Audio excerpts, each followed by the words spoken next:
Olá, boa noite. Vamos começar a nossa live de hoje sobre amamentação, nossa live com especialistas, sempre finalizando uma temporada do nosso podcast. A gente tem uma live com especialistas para a gente falar sobre os principais pontos que surgiram aí nos nossos episódios, nos nossos relatos de amamentação. Então, nossa última temporada, aproveitando o agosto dourado, foi uma temporada completa, cheia de relatos de amamentação. E nesses relatos várias coisas surgem, né? Várias dúvidas. Então hoje a gente convidou a Luciana Herrero, que é uma pediatra, consultora internacional de amamentação, para conversar com a gente sobre a amamentação, sobre esse caminho de aprendizado, né? Que é a amamentação. Então, aproveitem aí para deixar as dúvidas, quem tiver dúvidas sobre esse tema, deixa eu... Isso, a Lu chegou.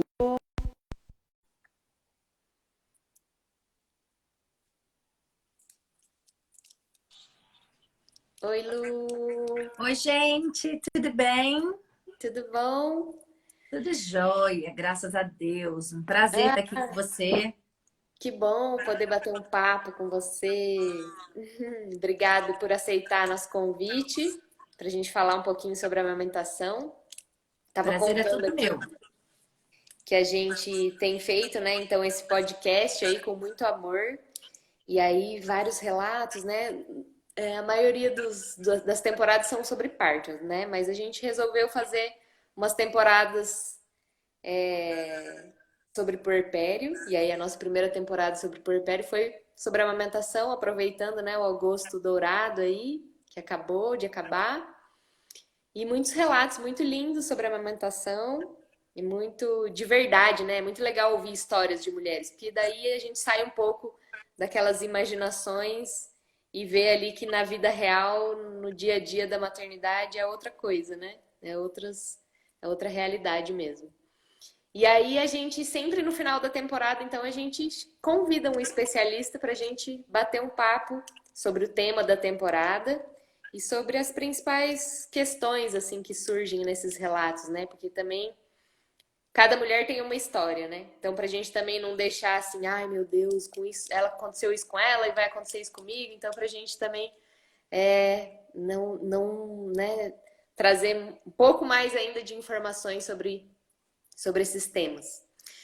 Se apresenta pra gente, então, fala um pouquinho de você antes da gente começar. Gente, muito prazer. Para quem não me conhece, prazer estar aqui com a Jéssica. Eu sou uma eterna aprendiz. Eu acho que esse seria o melhor jeito da gente se definir. Eu acho que ninguém sabe tudo. Eu acho que é importante a gente sempre continuar aberta para estudar. Então, assim, uma das minhas paixões que eu gosto de estudar é a amamentação, principalmente o vínculo. Não apenas para ficar falando das vantagens, mas para ajudar as mulheres a dar ferramentas para elas conseguirem construir um caminho de sucesso delas, né? Não é Uhum. que a gente não podemos ser xiita nem sunita, a gente tem que procurar olhar cada mulher na sua necessidade.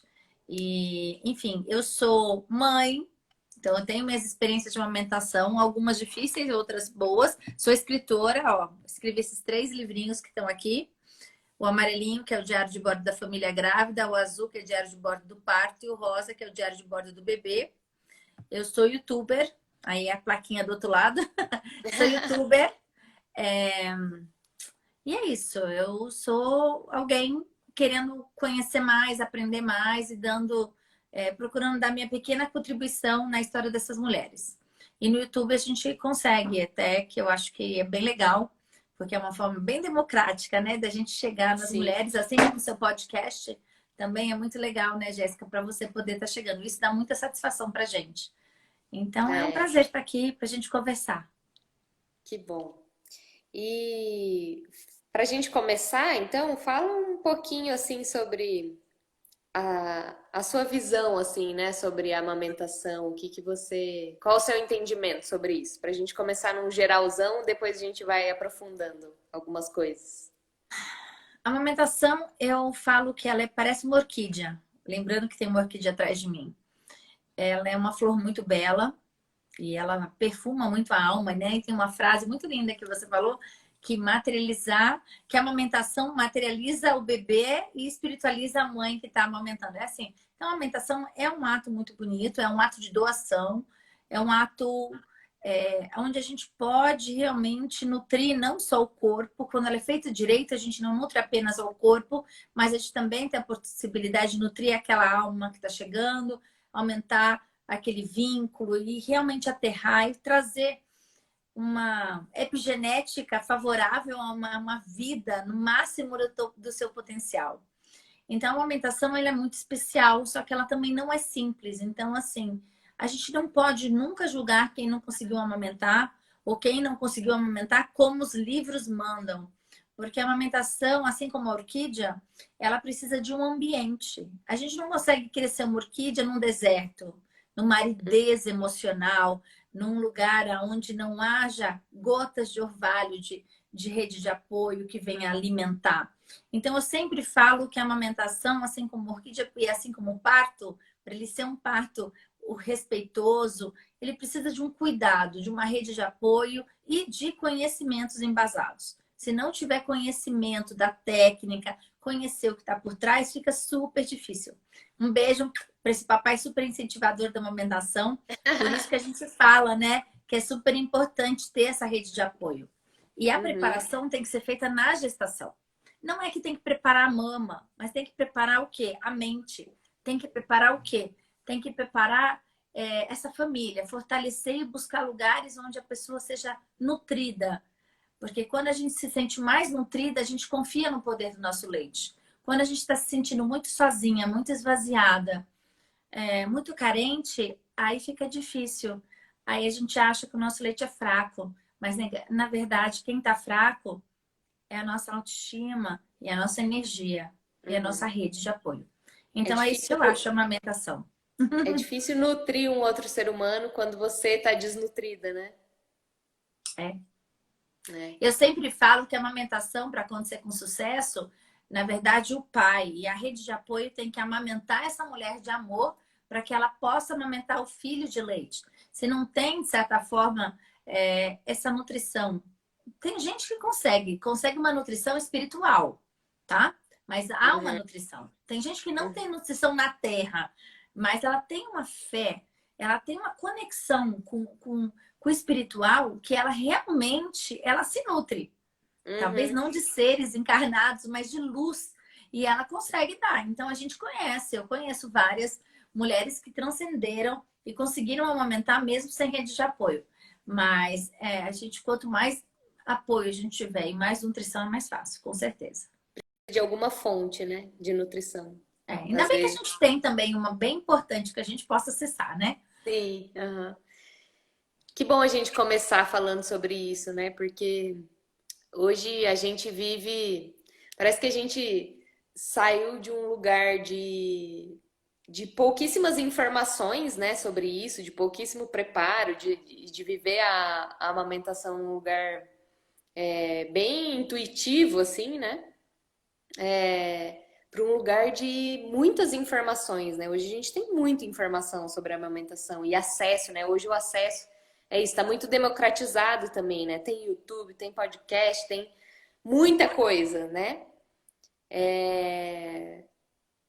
E aí eu vejo que em alguns momentos isso gera um outro tipo de pressão agora sobre as mulheres, né? De, nossa, você começou falando isso, né? Que a gente não pode julgar uma mulher que não conseguiu amamentar porque precisa de muitas coisas, né? Precisa de não é simplesmente, não é, eu falo, né? Não é igual um pendrive, né? Que você pluga ali e pronto, né? Que precisa de condições para que isso aconteça de uma forma feliz e saudável e com sucesso, né? Que essa amamentação se estabeleça. E eu sinto as mulheres muito pressionadas por todos os lados, né? Tanto para amamentar até em livre demanda, porque, né? E é bom você trazer isso, né? Não, a gente está aqui não só para falar dos benefícios da amamentação, que eu acho que isso é isso. Hoje a gente tem muito acesso, né? Sobre o quão benéfico é amamentar um bebê. Mas eu acho que a grande questão tá, como fazer isso ser possível, né? Porque que amamentar é bom, a gente sabe, mas como ajudar essas mulheres a conseguirem amamentar, né? E como tirar um pouco esse peso delas, né? De que, tipo, não é só você, né? Precisa de todo um suporte, um contexto para que isso aconteça. E colocar isso só nas costas das mulheres, né? É muito cruel, assim, né? Eu sinto as mulheres bem pressionadas mesmo. E daí não pode usar isso e tem que fazer desse jeito, né? Parece que agora a gente está construindo, tipo assim, manuais, né? De uma amamentação perfeita e de uma maternidade perfeita. E eu vejo as mulheres, assim, loucas, né? Sem saber qual manual seguir. E aí a gente percebe que, na verdade, não tem um manual, né? Mas tem alguns pontos que são importantes, né? Muito importantes para que isso aconteça. O que que você percebe assim que são as coisas que mais dificultam uma mulher a conseguir amamentar? Primeiro é a baixa autoestima ou falta de autoconfiança, tá? É quando ela não confia nela e ela não está empoderada, e essa construção dessa confiança ela deve ter feita desde a gestação, tá? Porque existem muitas maneiras da gente enfraquecer a confiança da mulher, e a sociedade muitas vezes faz essa pressão e enfraquece, né?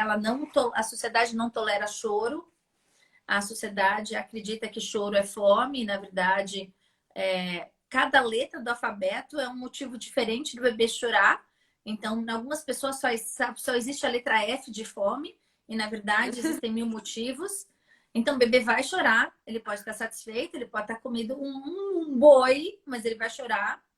Então, isso enfraquece. Eu acho que uma coisa que também dificulta muito a amamentação é a falta de conhecimento da fisiologia, como um bebê se comporta, o que esperar do comportamento normal de um bebê, que isso se perdeu na nossa cultura moderna. Antigamente, nas tribos, havia uma passagem de mãe para mãe, de vó para vó, principalmente essa cultura do o que é um bebê, qual é o comportamento normal de um recém-nascido nos primeiros 3 meses, nos primeiros 6 meses.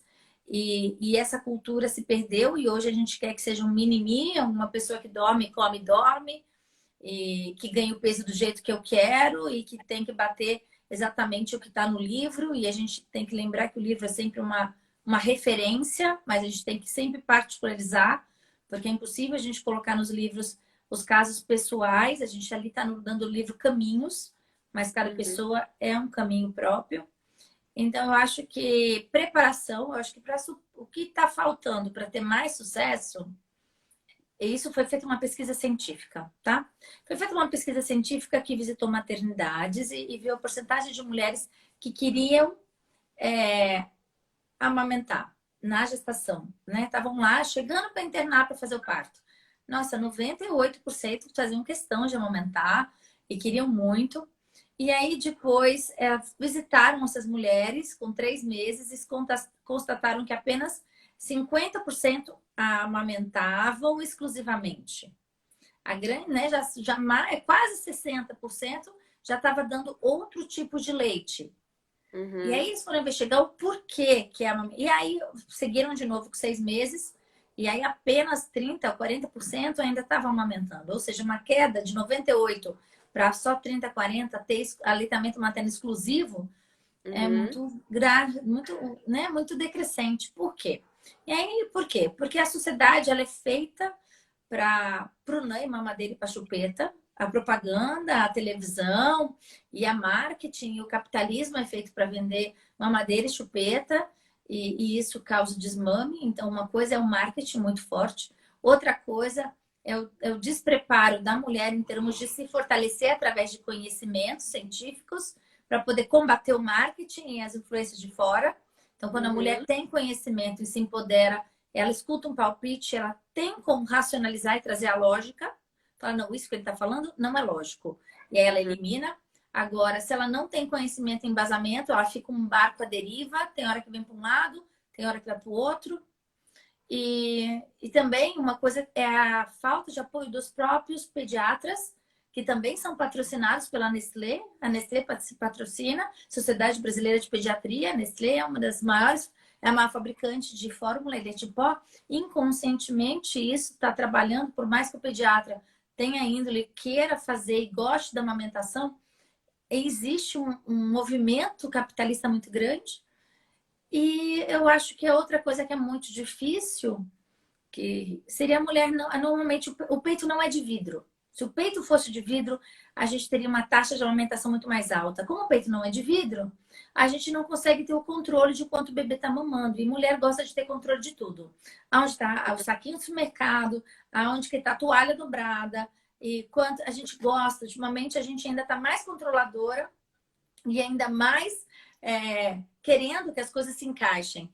Então, é super complicado isso. Então, a gente tem que acreditar na natureza, a gente tem que virar um pouco menos mulher cortical, né, que só pensa, e um pouco mais mamífera. Se a gente pular na maternidade, igual a gente pula no parto, para ter um parto mais humano, a gente tem que virar essa mamífera, essa leoa que dá a luz, que não é o médico que faz o parto, é a mulher que faz o parto, e um bom médico assiste o parto, ela também tem que estar nessa mamífera, ela tem que estar mergulhada como uma mamífera para ela acreditar. Porque aí quando vier alguma coisa, ou quando vier, o bebê está chorando, falo assim, os gatos miam, os cachorros latem, o bebê chora. Então, assim, traz lógica. Só falando, eu quero mostrar para vocês que às vezes vocês vão escutar uns barulhos estranhos, que eu tenho companhia aqui, ó. Eu tenho aqui, ó. Olha, aqui a minha pastora. Deixa eu ver. A pastora aqui e aqui a Bela, ó. Que elas vieram para a live junto hoje. Então, vocês de vez Elas em quando mamaram vão ouvir. bastante. Essas aqui estão sendo amamentadas na minha presença, porque hoje eu fiquei lá em cima, não pude ficar com elas, então a gente está aqui paparicando elas também já na live. Então, com participação especial dos dogs. Que delícia. Então vamos nos inspirar nelas, né, para ser mais mamíferas. Pois é, exatamente. São duas mulheres, que então tem bastante feromônio aqui feminino para a gente falar disso. É isso. Eu falo, né, que a gente, se a gente entender, né, que esse processo de amamentação é tipo uma continuação assim do parto, né? Mais ou menos é isso, né? Esse lugar que a gente precisa para parir também é uma continuação desse lugar que a gente precisa também estar em contato para amamentar um bebê, né? É da mesma ordem, né? Mas a gente tem que ter confiança para a gente conseguir isso, mergulhar no parto, para a gente conseguir mergulhar na amamentação exclusiva, deixar o bebê comandar a valsa, deixar as contrações te levarem. A gente tem que soltar a borda, querer controlar tudo e pular de cabeça nessa nova fase que a gente não vai controlar nada, gente. A gente pode querer controlar alguém quanto quiser. Mas, na verdade, a gente sofre menos se a gente aceita. Então, acho que esses são os principais desafios. E o julgamento, né? Muita gente falou de julgamento. E a questão, por exemplo, é normal, no final da tarde, ter menos leite, a mãe perceber menos leite no peito, porque ela tá mais cansada. Aí ela já começa, ai, minha produção tá ruim. Não, nem gente, o bebê mama 24 horas. Nem toda hora vai estar igual o peito. Nem você não come a mesma coisa o dia inteiro. Tem hora que você come uma refeição grande, tem hora que você come uma saladinha, tem hora que você toma uma fruta. Sim. Então, a gente trabalhar com a nossa autoestima. Porque a gente faz uma profecia autorrealizável. Quanto mais a gente fala, estou com baixo leite, a gente está dando mensagem para o cérebro e a gente é capaz que isso diminua a oxitocina e começa a ter baixo leite. Porque eu estou dando uma ordem para o meu cérebro. Então, a gente tem que fazer o contrário. A gente tem que profetizar, a gente tem que afirmar. E a gente tem que fazer estímulos. Claro, estímulo. Dá licença, Belinha. Vai mais pra lá. Que ela entrou no vídeo, agora não tá deixando nem ouvir. Bom, você falou bastante coisas aí que dificultam a amamentação, né? Então aí a gente já pode ir trazendo um pouco essa leveza, né, para as mulheres de que o buraco é muito mais embaixo, né? Não é simplesmente ter um bebê e ter um peito que tudo vai fluir, né, naturalmente. Tem muitas coisas que influenciam nesse processo e muitas coisas que estão fora, né, que estão externas. E aí, acho que é aquela grande máxima que serve para tudo, né? Pra gente se proteger e se blindar do que tá fora e dessas pressões e dessa sociedade, do capitalismo e de pediatras e de tudo isso que você colocou. Aí é a gente fortalecer esse interno, né? Fortalecer esse lugar de confiança, de autoconfiança, e que não é fácil também, né? Porque o próprio processo, né, de gestação, eu, né, acompanhando muitas mulheres, e você também deve viver isso e perceber isso, que o processo de gestação e de parto mexe muito na autoestima das mulheres, né? E que justamente nesse período da amamentação, em muitos casos é um período que elas estão com a autoestima muito baixa. E aí precisar de uma autoestima alta no momento que a autoestima tá baixa, né? É um desafio. E, e aí eu vejo que entra, né, esse lugar das redes de apoio, né? Dessas pessoas que estão ali nutrindo e fortalecendo. E as pessoas, né? Eu vejo que a gente tem uma sociedade, né, uma coletividade muito pouco preparada para dar suporte para a amamentação.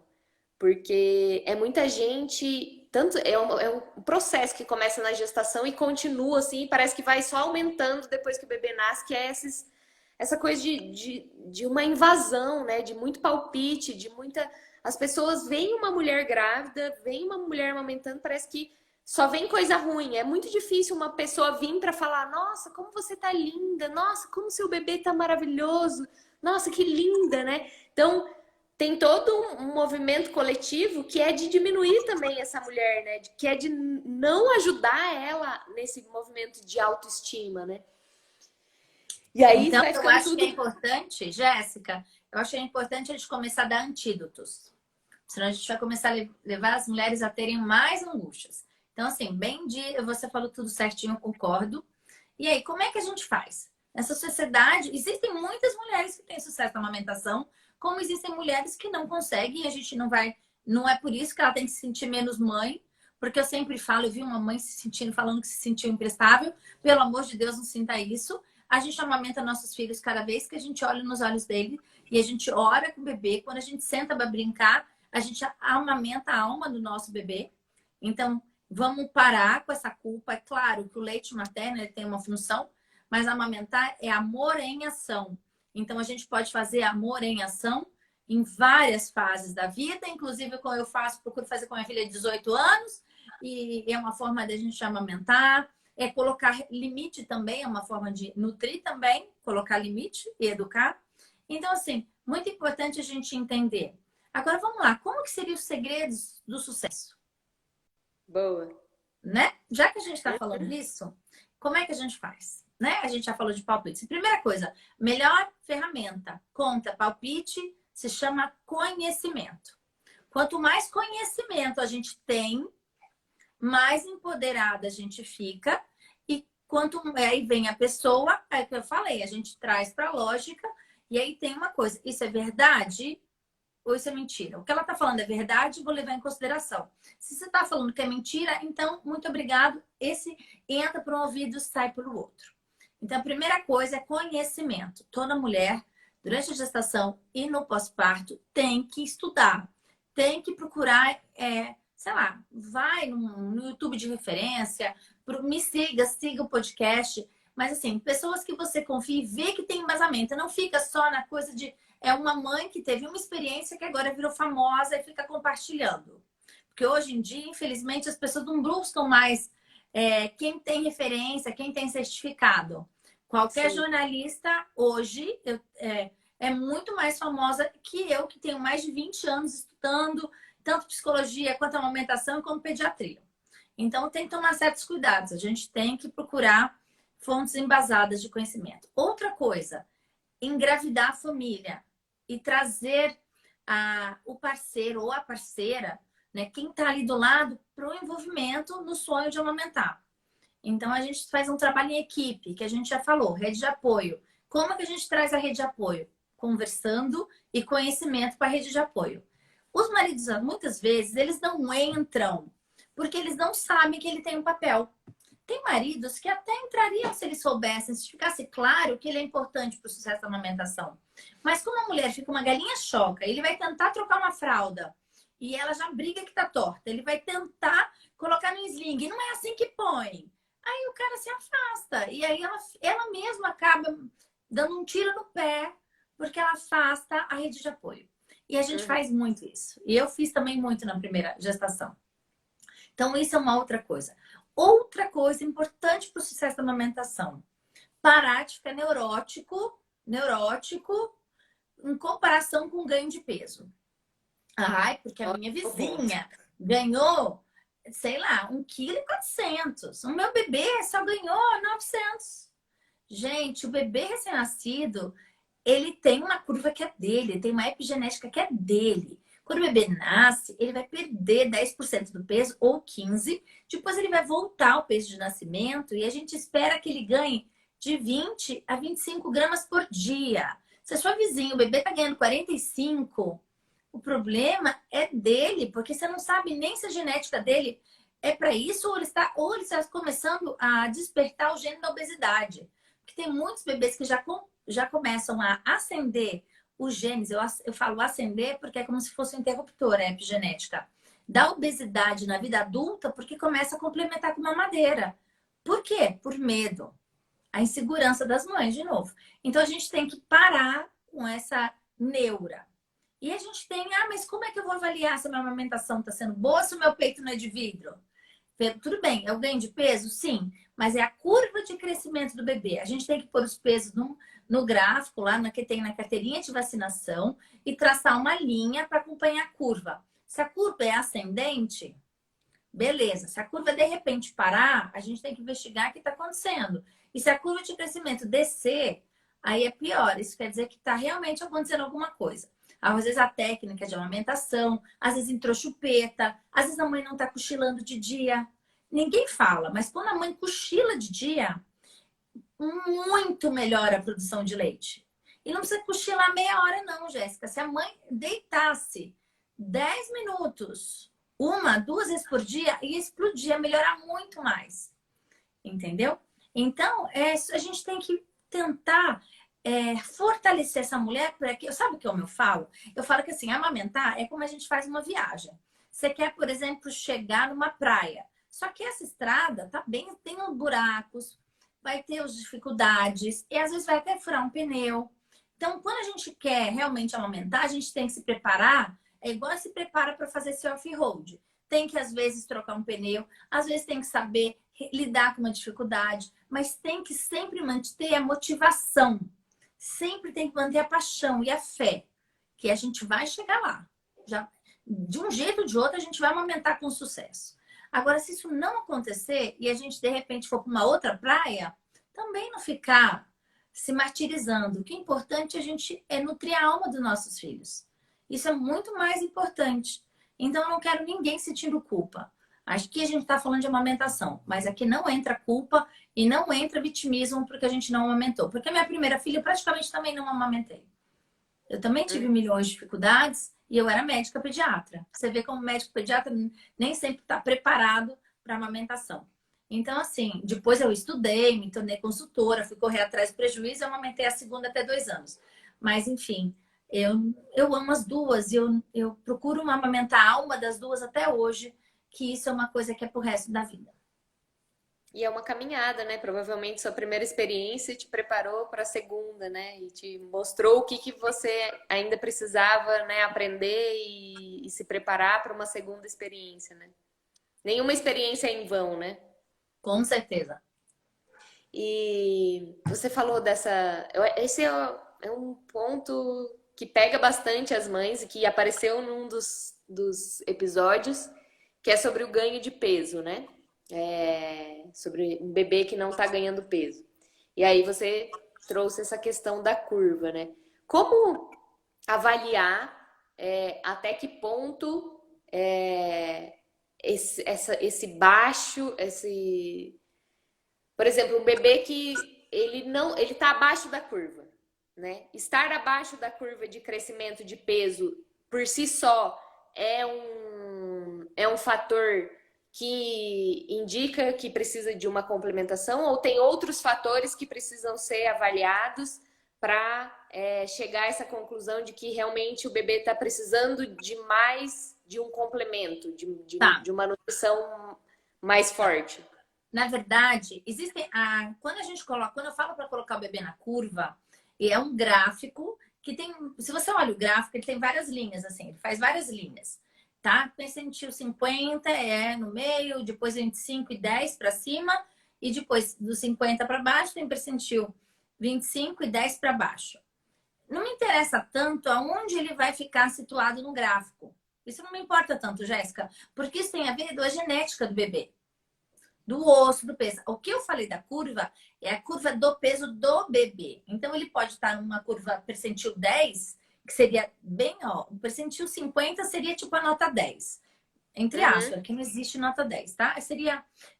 como é que é feito esses gráficos? A maioria dos bebês naquela idade pesam e tem aquela altura. É mais por comparação, tá?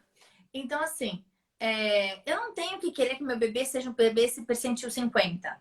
Não é isso que eu tô falando. Eu nem quero que meu bebê faça questão que ele seja um percentil 25. Eu quero que, seja qual for, aonde ele está na curva, o peso dele esteja ascendente.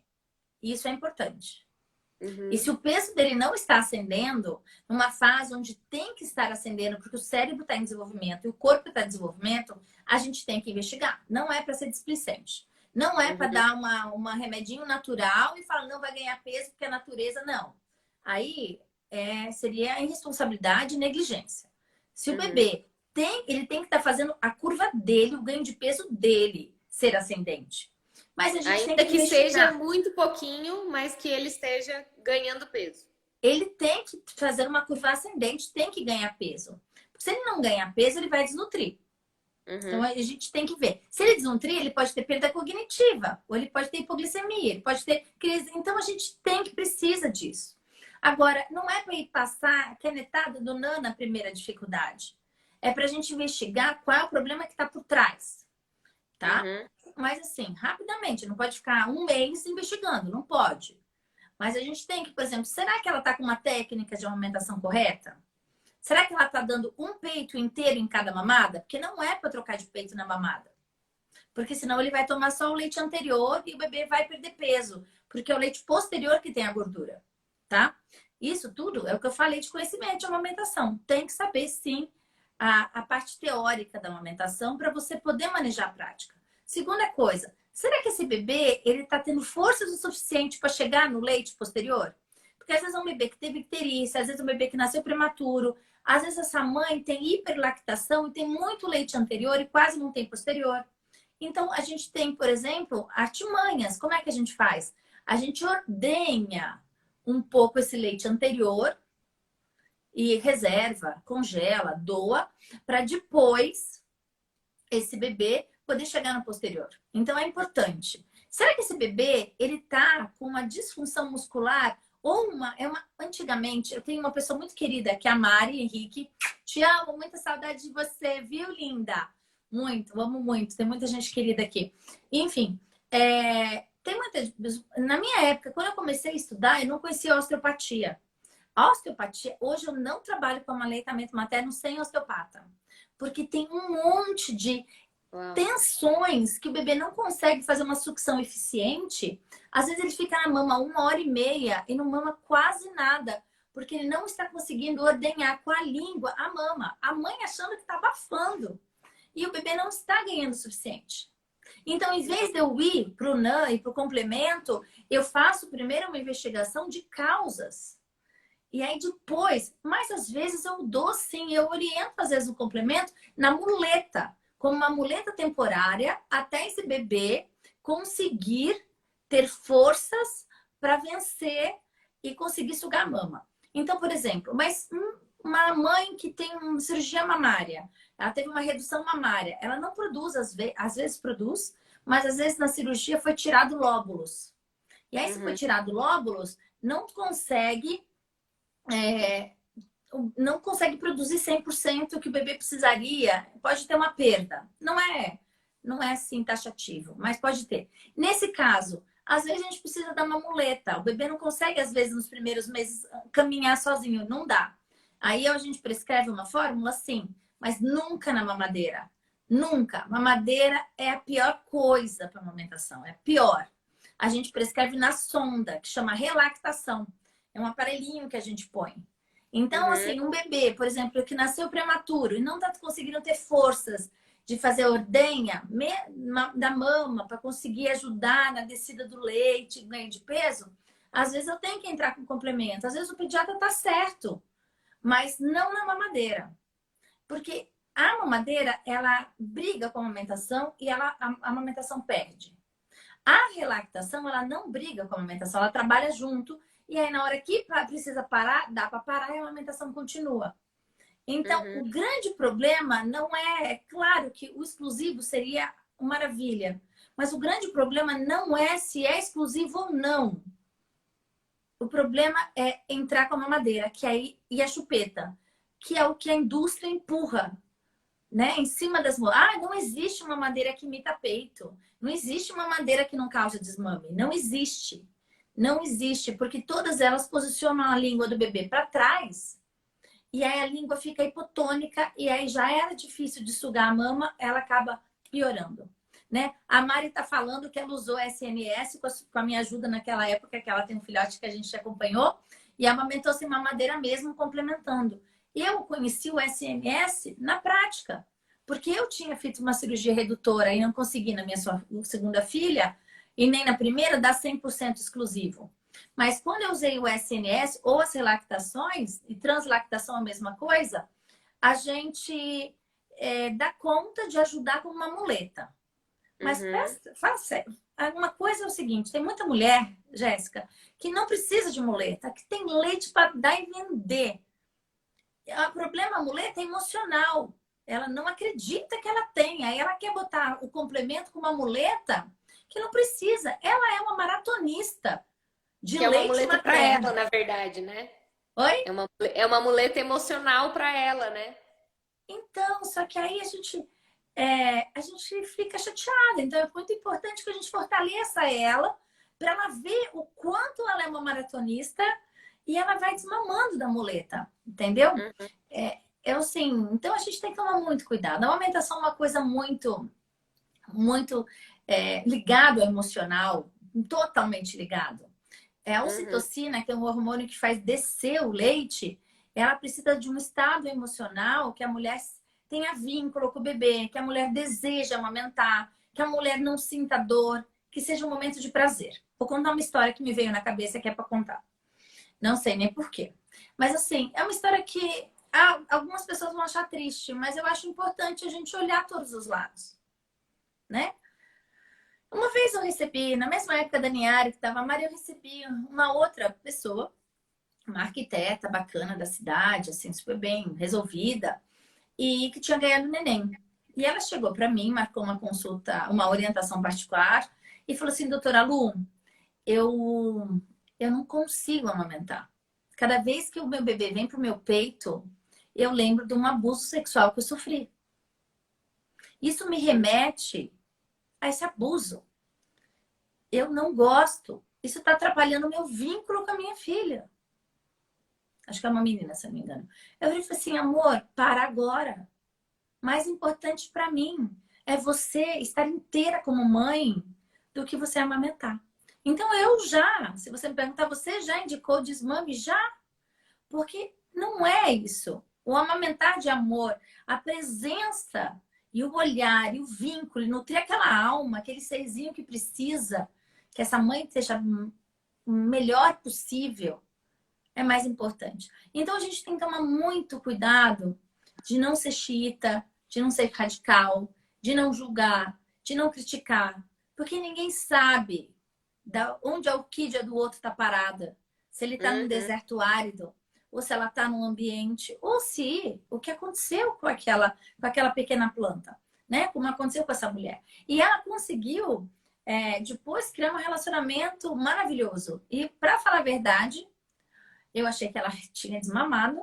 Ela me entrou em contato comigo alguns meses depois e falou que pelo fato de eu ter liberado ela da necessidade dela dar de mamar, ela conseguiu trabalhar emocionalmente aquela dor e ela, através das pazes que ela fez com aquela criança, ela ajudou na autocura do trauma dela do abuso. Nossa. E ela amamentou.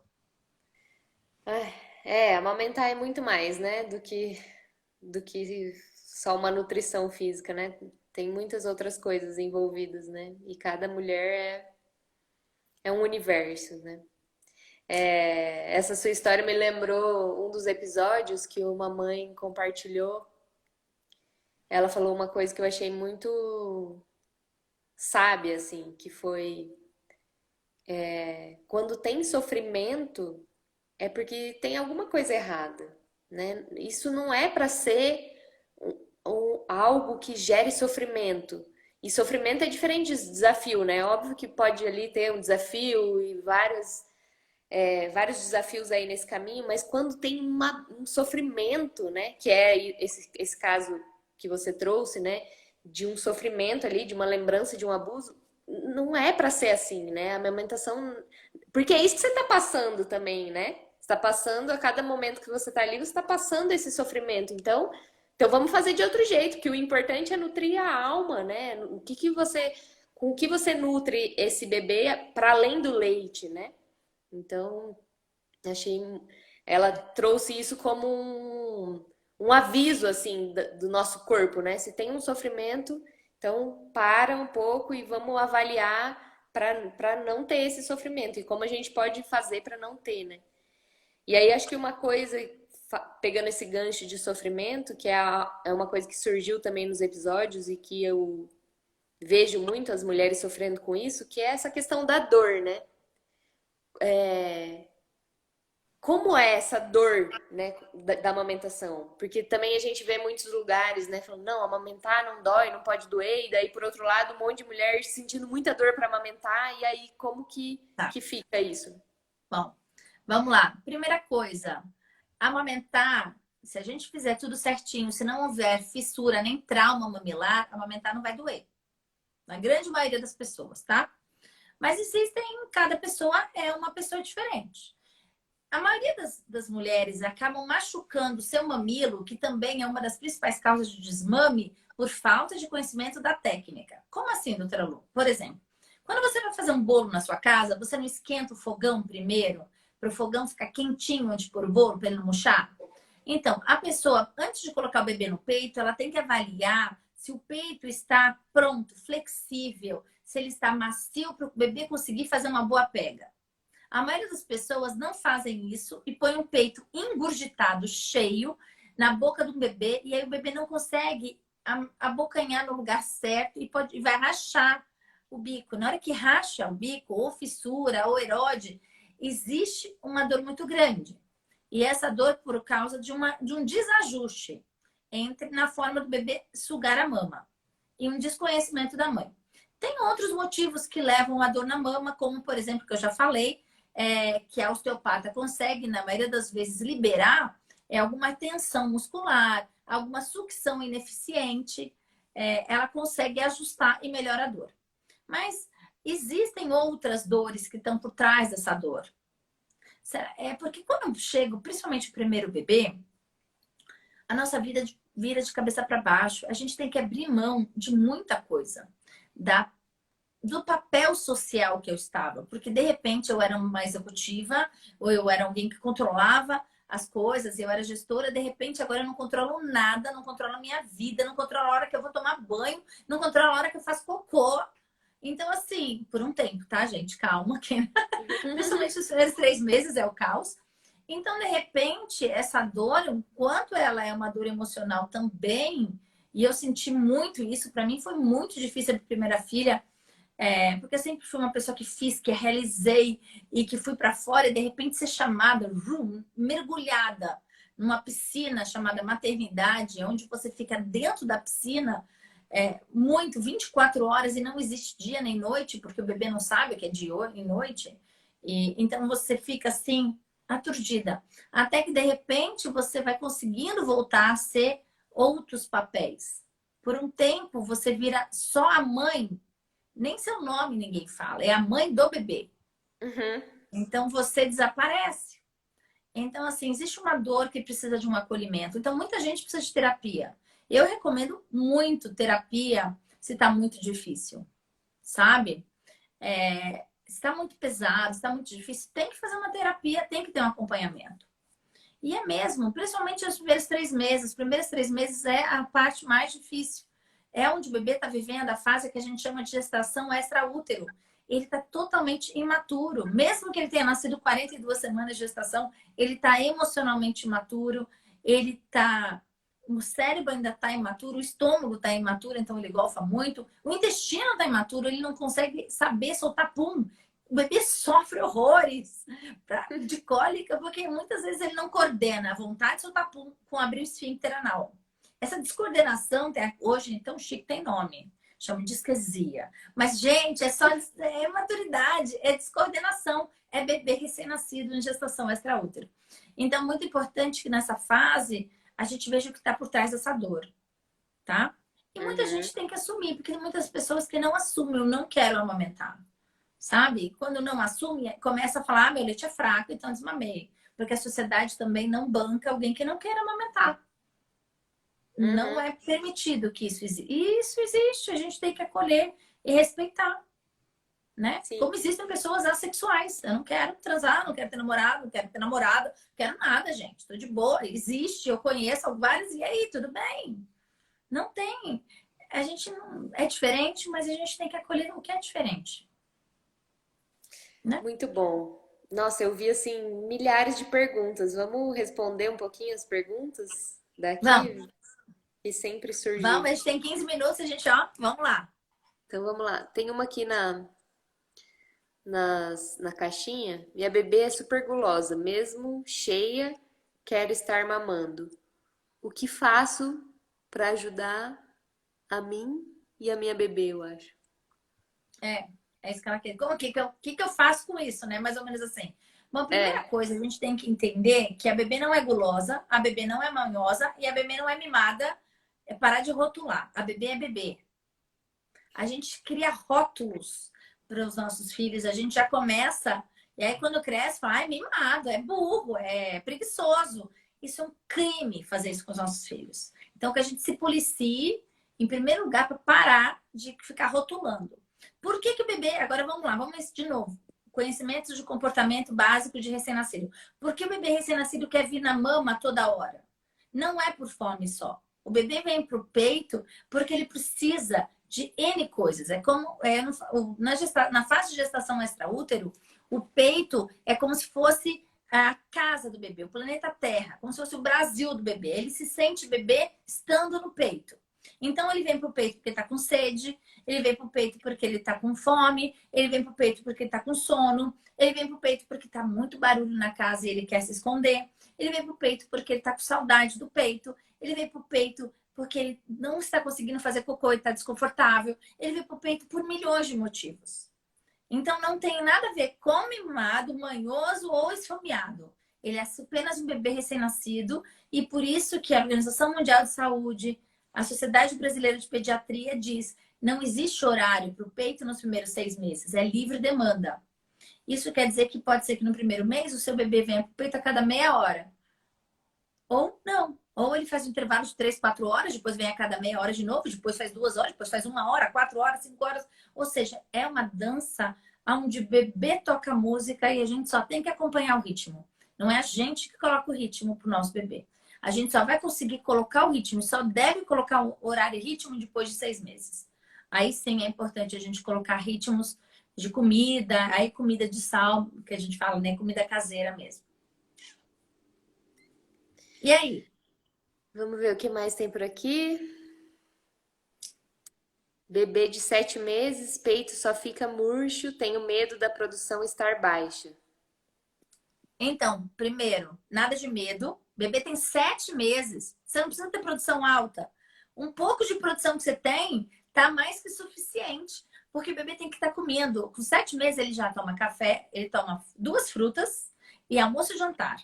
Então, o bebê com 7 meses, mamar para ele é aconchego, mamar para ele é namoro e é imunidade. O que é importante? Que essa pessoa, né, essa mamãe, continua oferecendo o peito. Quanto mais ela oferecer o peito, mais vai se manter a produção. Tira o medo.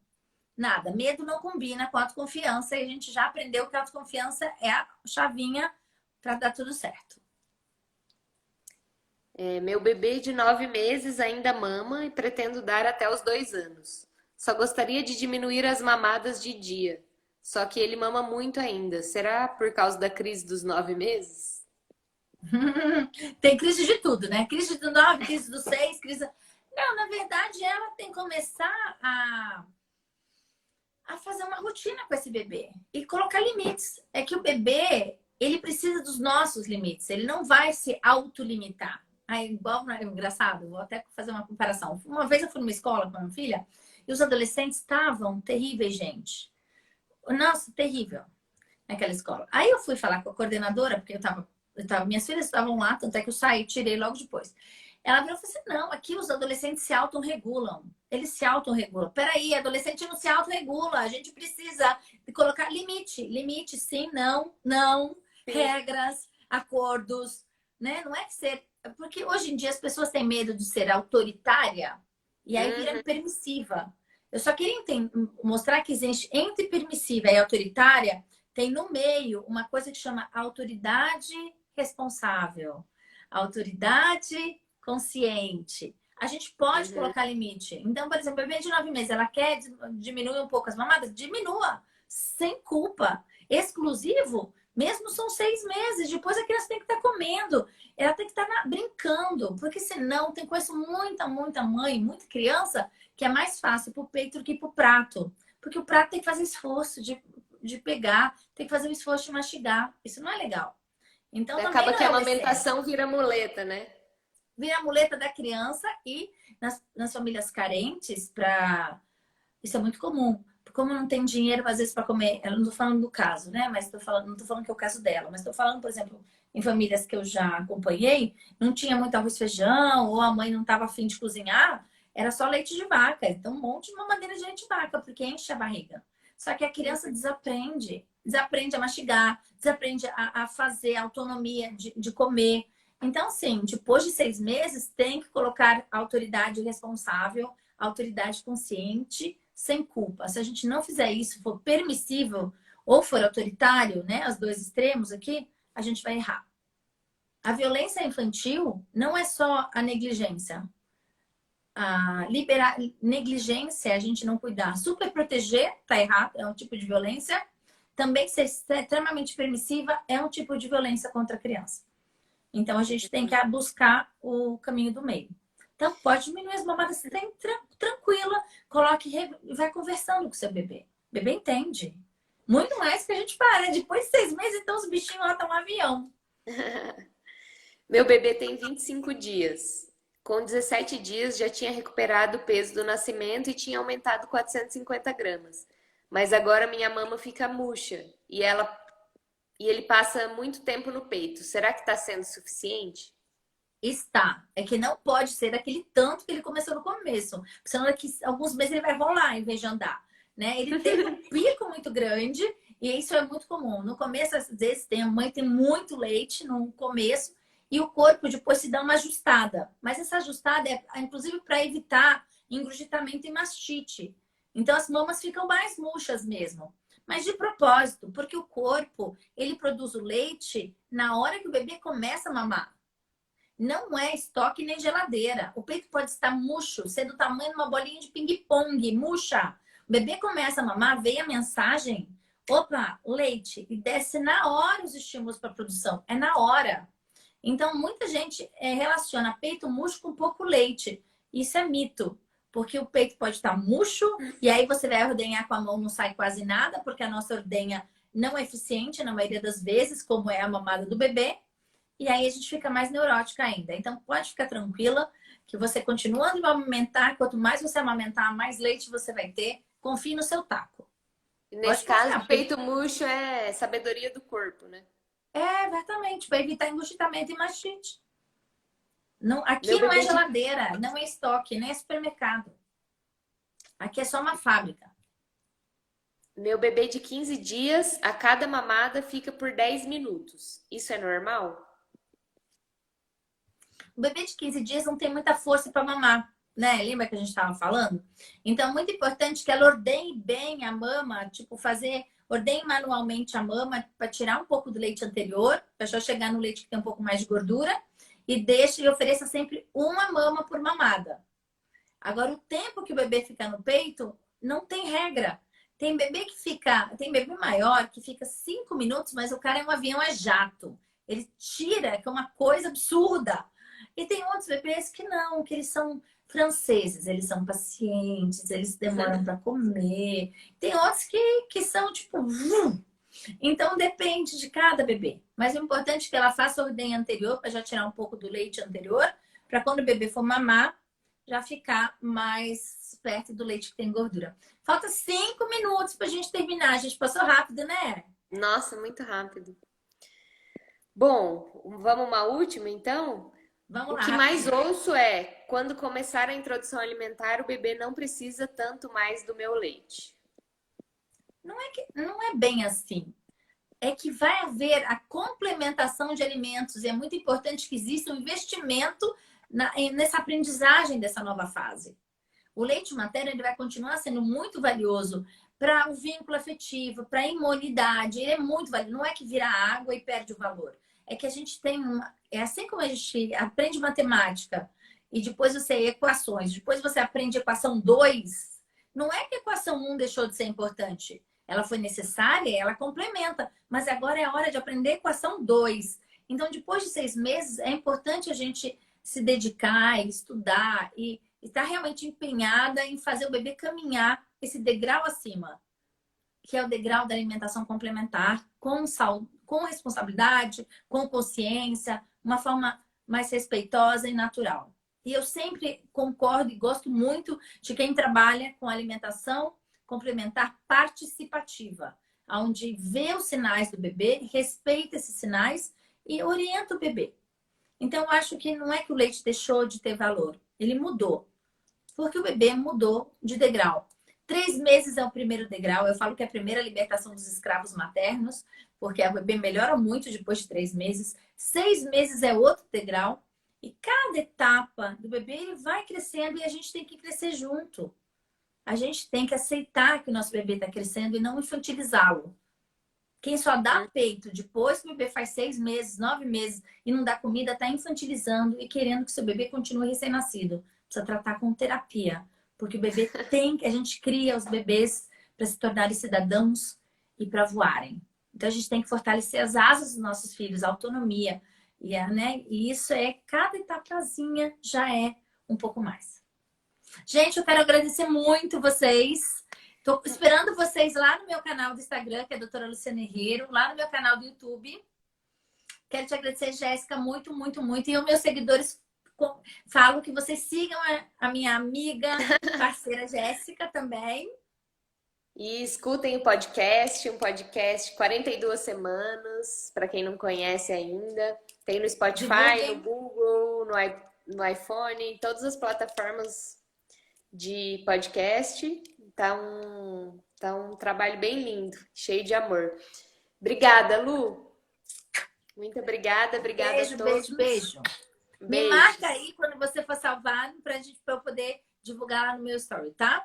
Gente, Tá. um beijo. Gostei de ver muita gente carinha, querida. Muito bom estar aqui. Obrigada, Jéssica. Obrigada quem estava aqui. Beijo, boa Ótimo, noite. obrigada. Tchau.